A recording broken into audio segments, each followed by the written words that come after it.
ಪ್ರೇಮಿಗಳ ದಿನ ಬಂತು ಅಂದ್ರೆ ಸಾಕು, ಪ್ರೇಮದ ಆಲಾಪ ಝೇಂಕರಿಸುತ್ತೆ. ಸಂಗಾತಿಯ ಮನವೊಲಿಕೆಗೆ ಉಡುಗೊರೆಗಳ ಹುಡುಕಾಟ ಜೋರಾಗಿರುತ್ತೆ. ಹೀಗಾಗಿ ನಗರದ ಮಾರ್ಕೆಟ್ಗೆ ವೆರೈಟಿ ಗಿಫ್ಟ್ಗಳು, ಹೂಗಳು ಎಂಟ್ರಿ ಕೊಟ್ಟಿವೆ.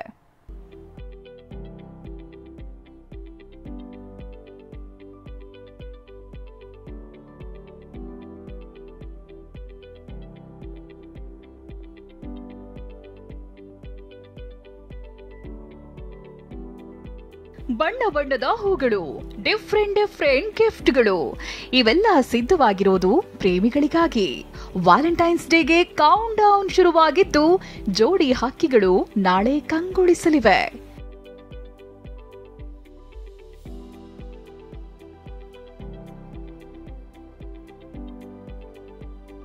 ಪ್ರೇಮಿಗಳ ದಿನಕ್ಕೆ ಈಗಾಗಲೇ ಗುಲಾಬಿ ಸೇರಿ ತರಹೇವಾರಿ ಉಡುಗೊರೆಗಳಿಗೆ ಭಾರೀ ಬೇಡಿಕೆ ಶುರುವಾಗಿದೆ.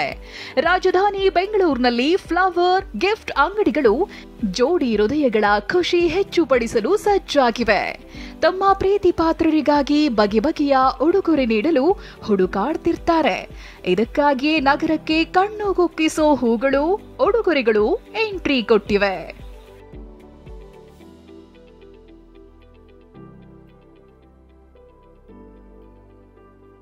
ವ್ಯಾಲೆಂಟೈನ್ಸ್ ಡೇ ತುಂಬ ಸ್ಪೆಷಲ್. ಈಗಾಗಲೇ 18 ಇಯರ್ಸಿಂದ ಸೆಲೆಬ್ರೇಟ್ ಮಾಡ್ತಾ ಇದ್ದೀನಿ ನನ್ನ ಹಸ್ಬೆಂಡ್ಗೋಸ್ಕರ.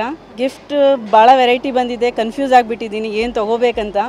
ತರಹೇವಾರಿ ಹೂಗಳ ಬೊಕ್ಕೆ, ಟೆಡ್ಡಿ, ಹಾರ್ಟ್ ಸಿಂಬಲ್, ಯುವತಿಯರಿಗೆ ಪ್ರಿಯವಾಗಿರೋ ಚಾಕ್ಲೇಟ್ ಬಾಕ್ಸ್, ಜೋಡಿ ಬೊಂಬೆಗಳು ಸೇರಿದಂತೆ ಗಿಫ್ಟ್ ಐಟಂಗಳು ಗಮನ ಸೆಳೆಯುತ್ತಿವೆ. ಇನ್ನು ಗಿಫ್ಟ್ ಐಟಂಗಳು ಈ ಬಾರಿ ಕೊಂಚ ದುಬಾರಿಯಾಗಿವೆ. ಪ್ರೀತಿ ಮುಂದೆ ದುಬಾರಿ ಯಾವ ಲೆಕ್ಕ ಅನ್ನೋ ಮಂದಿ ನಾಳೆಯ ವ್ಯಾಲೆಂಟೈನ್ಸ್ ಡೇಗೆ ಸಜ್ಜಾಗ್ತಿದ್ದಾರೆ.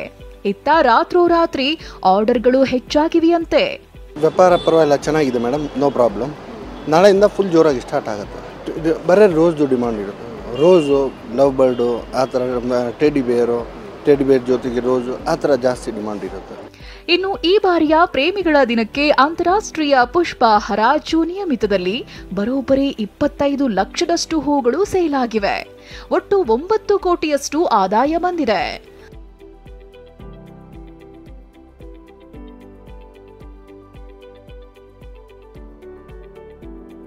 ಲಾಸ್ಟ್ ಒಂದು 3 ಡೇಸ್ ತಗೊಂಡಾಗ ನಿಮ್ಮದು ಆಲ್ಮೋಸ್ಟ್ ಸುಮಾರು 25 ಲಕ್ಷ ಫ್ಲವರ್ಸ್ ಸೇಲ್ ಆಗಿದೆ ಜಸ್ಟ್ 3 ಡೇಸಲ್ಲೇ. ನಮ್ಮ ಫ್ಲವರ್ಸ್ಗೆ ಆಲ್ ಓವರ್ ದ ಕಂಟ್ರಿ ಮತ್ತು ಹೊರದೇಶಗಳಲ್ಲೂ ಕೂಡ ಒಳ್ಳೆ ಡಿಮ್ಯಾಂಡ್ ಇದೆ. ಕಾರಣ ಏನಂದರೆ ನಮ್ಮಲ್ಲಿ ಗುಣಮಟ್ಟ ಚೆನ್ನಾಗಿರುತ್ತೆ. ನಮ್ಮಲ್ಲಿ ವ್ಯಾಲೆಂಟೈನ್ಸ್ ಡೇಗೆ ಕೌಂಟ್ ಡೌನ್ ಶುರುವಾಗಿದೆ. ನಾಳೆ ಸಿಲಿಕಾನ್ ಸಿಟಿಯಲ್ಲಿ ಪ್ರೇಮಿಗಳ ಕಲರವ ಜೋರಾಗಿರಲಿದೆ. ಪೂರ್ಣಿಮಾ, TV9 ಬೆಂಗಳೂರು.